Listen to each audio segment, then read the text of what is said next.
What's going on, YouTube family? Welcome to Automotive Life. My name is Lucky, and today we're going to be talking about how the auto loan crisis has gotten even worse. We reached a critical milestone when it comes to auto loan delinquency. It's officially hit a new record high. Now, just to put this into perspective to show you how scary this is, back in 2008, the delinquency rate was lower in auto loans than it is today. That is a very scary image. Now, we've currently reached 6.1% when it comes to auto loan delinquencies. And this is scaring a lot of banks and a lot of people. But the 6.1% doesn't really tell you the true number. Now, these numbers are given by banks and lending institutions that have to report these numbers to the government. It also doesn't show the millions of delinquent auto loans that are held by buy here, pay here dealers or dealers that hold their own private portfolio. It also doesn't take account of the millions of delinquent title loans that are currently out there right now. Also, it does not include millions of accounts of auto loan portfolio that are held by either hedge funds, private individuals, or maybe even your retirement fund. I believe that 6.1 record number is a lot higher than what it currently is right now. Now, I believe it's going to get even worse, unfortunately. So first, I'm going to show you a few similarities between the 2008 mortgage crisis and the 2023 auto loan crisis. Now, back in 2008, they did these things called ninja loans, which was no income, no job verification, basically just show up with a pulse, sign some paperwork, and you can buy a house. During the pandemic, 90% of all auto loans had no type of income verification. So pretty much they were just giving out loans to just about anybody. So back in 2008, mortgage companies would actually loan more LTV, loan to value, on homes because there was such a demand for them and people wanted to be competitive. So they started doing 110, 120% LTV. So that meant that people could buy homes for more than what they were actually worth because the supply was low and demand was high. So it basically raised the prices of homes. Same thing in 2023 with the auto loan crisis. During the pandemic, we saw people going absolutely nuts to buy cars, and the value started going up because the supply was simply not there and demand was high because everybody had liquid cash. So what happened? Banks started saying, okay, well, I know this car's only worth 20 grand, but I'll give you $5,000, $10,000 more, maybe 120, 130% of LTV. But all of a sudden, we had the blow up of the over MSRP purchasing. There was people out there buying brand new cars for 10, 20, 30, all the way up to $100,000 over MSRP. And banks just said, okay, we're going to go ahead and do this because we could justify it because of the lack of supply and the increase of the high demand. And so the banks basically started giving people way too much money on cars that were simply not worth it, just like the 08 mortgage. So back in 2008, when the housing crisis started collapsing, a lot of people started walking away from their homes because they simply couldn't afford them. The interest rates were going up, they couldn't afford the payments, and some of these people had multiple homes. And so everybody thought that it would only affect the subprime market. But the people with the best credit actually were affected the most because if you bought a house for $500K and you made all your payments and you were a good person and you took care of all your bills, the neighbor across the street from you just bought the exact same house that somebody else foreclosed on for $175,000. So now you're over $200,000, $300,000 upside down in your home. So what happened? People with good credit were actually walking away from their homes and buying newer houses because why pay off $300,000 in negative equity when you can just go buy another house and, just go from there. And there was a lot of people doing this, and banks caught on to this and they started tightening up the lending restrictions. After all the fallout, they decided to put a lot of rules and regulations to stop people from buying houses they couldn't afford. Now let's fast forward to 2023, the auto loan crisis. We had people that basically can't afford these cars are starting to walk away from them. They're basically either giving them back to the banks, driving them to the repo guys, because they can't trade these vehicles in. Because remember, in 2021 and 2022, these people are paying record high prices. But every time a car gets repoed and there's more cars being built, the supply actually builds up, so the demand goes down. So now these vehicles are not worth as much as what they were. Now, even if people, make their payments just like the people were doing with their houses, if you bought a car in the last 2 years and you paid, 10, 20 grand over MSRP. If you bought one of these new Corvettes, Lord help you if you bought a G-Wagon 100K over MSRP, you make all your payments, you're officially upside down $100,000 in your brand new G-Wagon. You can't trade it in, you can't refinance it, you are basically screwed. So what are people doing? Just like with the bad credit, also the good credit people, they're going to start walking away from these auto loans when, why are you going to pay $300K for a G-Wagon when you can go buy a brand new one for around $200 and something thousand? And this is what people are doing. They're walking away from regular cars. They're higher interest rates. A lot of people got these Dodge Chargers at 22% interest, paying $10K over MSRP. You could buy a brand new car for literally half of what they were buying them for back then. So people are literally just walking away. That's why I think the numbers are only going to get higher when it comes to delinquencies and everything else. And as these cars start to hit the market, once again, the supply is going to be up, demand is going to be down. Now, this is going to affect the banks in a lot of different ways, and this is what's going to start the credit crunch or the credit noose. So record high delinquencies is really bad because this means that banks are not being very aggressive when it comes to repoing their cars. They're trying to work out some sort of payment schedules or work with the people to keep the cars because they don't want to actually repo them. You may be asking yourself, well, why would the banks not want to repo and get their cars back and sell them? It's because of the second big thing, which is deficiencies. So if I went out and got, let's say, I don't know, $100,000 loan on this Lamborghini back in 2021, and I drive the car for, let's say, a year, had some fun, put 10,000 miles on it. Now this car is officially, let's say, worth, I don't know, 60, 70 grand. It goes to the auction, somebody bids $60,000, $70,000. Let's say my loan is maybe $90,000 is the balance. The bank has to eat that $30,000 of deficiency. Now, they can go after the person and try to sue them in collections, but 9 times out of 10, they don't do that. It costs too much money. And a lot of people in the comments always say, well, the banks can write it off as losses and taxes. Also, it doesn't work that way. I'm going to show you how record high delinquencies and deficiencies is going to affect you guys. Now, every quarter, banks are allocated a certain amount of money to go out and lend money to other people. So they get this money from either the Fed, hedge funds, private investors, whatever it is. Like I said, every quarter they get a chunk of money. Now, there's a new regulation that came out in 2000 and I believe 16 or 17 where every bank will not be bailed out with any type of government bailouts because of the '08 fallout. So what they do is they make banks put a big chunk of cash reserve on the side. So this way, if they have enough delinquencies, they have operating capital there to pay off those so they don't go bankrupt, so they're not asking for a handout. This was a good thing. But here's the problem. Every time a bank goes to apply for more money every quarter, first thing they're going to ask is, how's your delinquency rate? As you guys know, we're at record high delinquency rates. Okay, well, we're going to charge you more money to buy your to buy loans, and then we're also going to charge you more money to put in reserves because you're at higher risk. So now let's take some of that extra money. We're going to put it over here.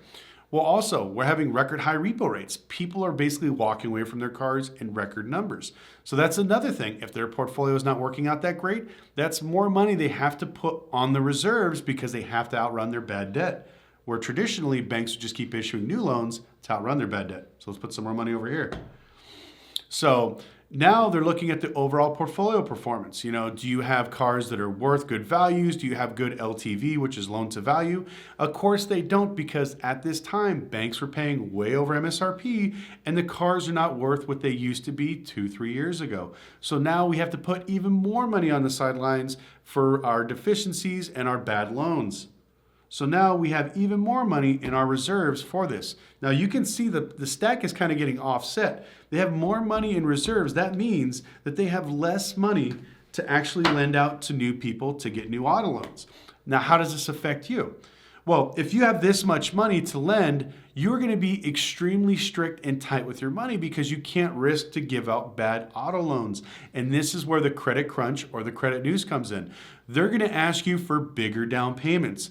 They're not going to finance that 130, 140% LTV anymore. They're probably going to finance about 90% of the LTV. So once again, you have to come with a big down payment. They want you to have a very secure job. They want to make sure you have multiple auto loans paid off. You know, that 84 months, kiss that shit goodbye. They're probably going to finance you at 60 months. Anything they can do to offset their risk to get better clients is what they're looking for. Now, traditionally, this is going to hurt the subprime market because banks are going to be so scared to lend out this small chunk of money that they don't want to lose it. So they're probably only going to lend to tier 1 customers. So that means for all the subprime customers, you're not going to be able to get a loan for the cars you want. So what does this mean? That means even more supply because cars are not selling, banks are not lending, and demand is shrinking because people simply can't get afford it. This is how the actual market is going to correct itself when it comes to pricing. We talked about it a year and a half ago on my videos. Here it's finally coming to fruition. I don't know why it's taken so long, but this shows that as these banks start to take major losses, they can't afford to lend out any more money. Now, every quarter it's going to get like this, and it's going to get worse and worse. And you're going to see more people going to buy here, pay here dealers, more people buying cash cars, and everything else. Now, there's been a lot of people making videos about how the car values have been going up and down. One thing I'm going to tell you, any car under $10,000 is going up in value. Any car over $20,000 is going to go down in value just from the sheer fact of banks not wanting to not lend on any more riskier customers or lend on vehicles with higher miles. Now, before I get into how the whole car market is going to get flipped on its head in 2024, I want to talk to you about something that I've been working on for quite some time. So I've known that the auto loan crisis has been coming for over a year and a half, and we've been preparing and building a software to help banks, dealers, and fleet managers find their vehicles, and it's called LoanBridge. So I'm going to go ahead and play a video up on the screen to show you guys how LoanBridge works while I explain it. So all you have to do is upload your VIN numbers. You don't need any personal information, so it's safe for banks, safe for dealers, no privacy issues. And what LoanBridge does is we scour the entire United States for your vehicle. So for example, let's say your car gets towed or impounded. Traditionally, you'd have to wait 2 to 3 weeks to get a letter in the mail, and you're incurring hundreds, if not thousands of dollars in storage and impound fees, and sometimes you run the risk of losing your car.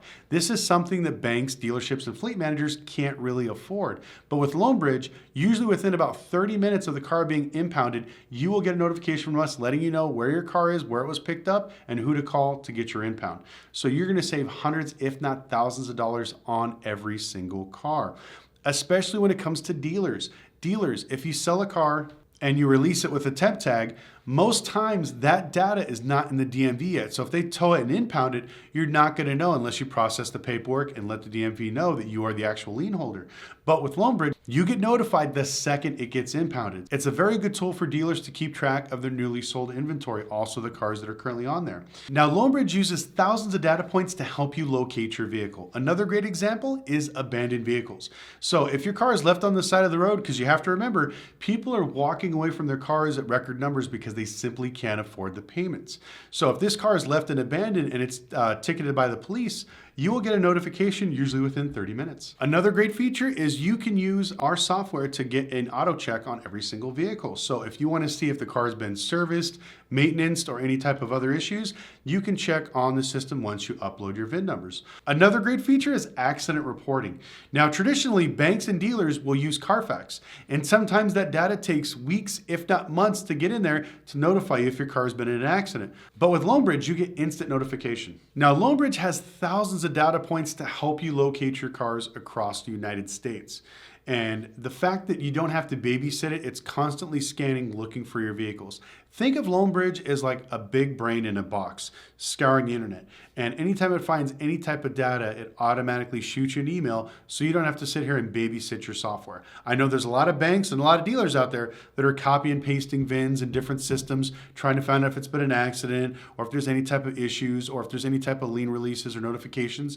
We can do all that in one system with LoanBridge. Now, I'm so confident in it, we're giving everybody a 30-day free trial. I want you guys to upload your VIN numbers, run them out there, and see what pops up. And I think a lot of you guys will be surprised. The link will be down in the description. Now, there's so many more amazing things that we have coming out that I can't tell you just yet, but I wanted to make an announcement because I think the perfect time for LoanBridge is now. And after seeing these banks take massive losses, they're going to need something to find a lot of these cars that are either being crashed, left behind, or impounded. And so this is something that will truly offset a lot of banks' risks and losses and hopefully get them back to lending and helping more people get into cars. So make sure you click on the link below and take advantage of the 30-day free trial.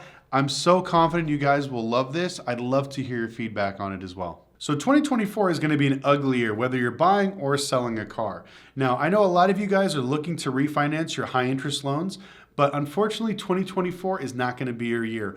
rates are going to be going up. They might drop a little bit probably at the end of 2024, but you have to remember that every single month as these repos pour in, the vehicle value is going down. So you are going to be upside down in your car. So what I'd recommend is if you're trying to refinance, you need to pay as much of that car down as you possibly can. So if your payment's $300, try to pitch in $350, maybe $400. So this way, by the time rates come back around and you could refinance it, you're not upside down. Because remember, banks will not refinance your car unless you actually owe less than what it's worth. So it's very important. Don't forget that part. Also, a lot of people are expecting prices to go down because of the repos and everything else, which they are, but lending is going to get much, much stricter because I believe the credit crunch is going to be in full effect the first quarter of 2024.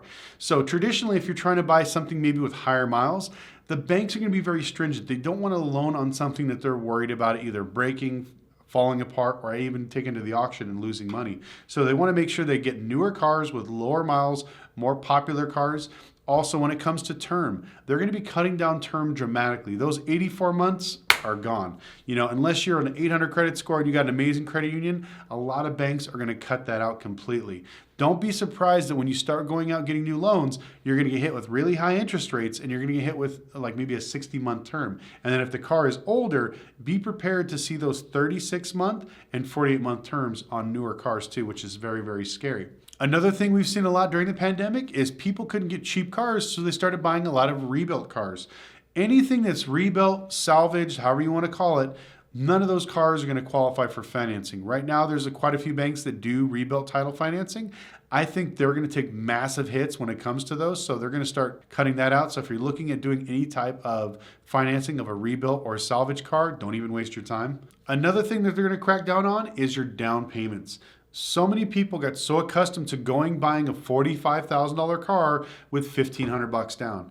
Those days are gone. You need to have at least 20% all the way up to 40% because these banks don't want to take the risks. So even though you can technically afford the car, which you think you can, just book out that car at 60 months with 20% down, and that'll give you your actual payment, and run the interest rate around 10% because the average new car loan is somewhere around 8.5%. And I've seen in some states, the average is around 9.5% for a brand new car, which is absolutely insane. So don't go there using the calculator thinking you're gonna get 4 to 5%. Those deals don't exist. And if you do get them from a captive lender, more than likely they're charging you way more on the car. They're making the interest somewhere or the money somewhere. Either charging an interest or charging a higher price. Another one that's gonna be affected are people that are using their cars for commercial use or businesses. These are people like that have multiple cars for like Turo, or if you're using your car for like Uber or Lyft.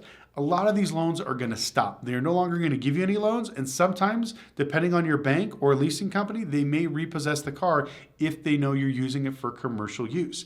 I believe this is going to happen a lot in 2024 because banks are going to be losing so much money. They're going to try to figure out how to outrun their bad debt so that any good cars they can get that actually have a little bit of value, they're probably going to try to go snag. So if you do have one of these cars, plan on either refinancing it. If you plan on buying new cars, more than likely you're going to have to pay cash, or you're going to have to actually go out to a bank and get a commercial loan. Now, to wrap this video up, like I said, we're at a really bad time. Like I said, we're deficiencies are at an all-time high, and I believe it's only going to get worse. They just announced that student loans are starting back up, and that means millions of Americans are going to have an extra $200 to $600 a month coming out of their checks to pay for their student loans. And obviously, with inflation, prices going up on everything, it's just absolutely ridiculous. The average American making the average income cannot afford the average car. So this really does spell doom and gloom. I try not to be negative Nancy too much, but it's gonna get worse. So please don't go out and buy anything crazy. If you have the capital, just wait. I promise you deals are coming soon. If you're in a bad spot and you have to get rid of your car, I understand. Don't ruin your livelihood and don't ruin your financial situation just to keep a car that you simply can't afford. I know a lot of people are throwing out there like the reason why Americans can't afford anything is because of car payments and cars are overrated and banks and dealerships and everybody else is trying to take your money. At the end of the day, nobody forces you to sign a loan. You need to not put yourself into that predicament. Now, if you lost your job or maybe your income changed, those things happen. I understand. But a lot of you guys bought cars during the pandemic that you knew 100% you could not afford once the stimulus money ran out and you had to go back to work making whatever wages you're doing. And remember, more and more companies are going to be laying people off. So we're going to have even more inflation, more unemployment, and like I said, interest rates are just getting higher and higher. So please prepare yourself, save your money, be safe, don't be stupid. But anyways, I want to thank you guys so much for watching. Don't forget, you get a free 30-day trial of LoanBridge. Make sure you check it out. I'd love to hear your opinions about that. Also, I'd love to hear your opinions about the current market. Where do you think we're going? Do you think it's going to get much worse? Do you think we're okay? Are we going to see another 2008 right around the corner here in 2024? Are we in a recession? Are we waiting for a soft landing? I'd love to hear your guys' input. Once again, follow me on Instagram at Lucky Lopez, and we'll see you next video.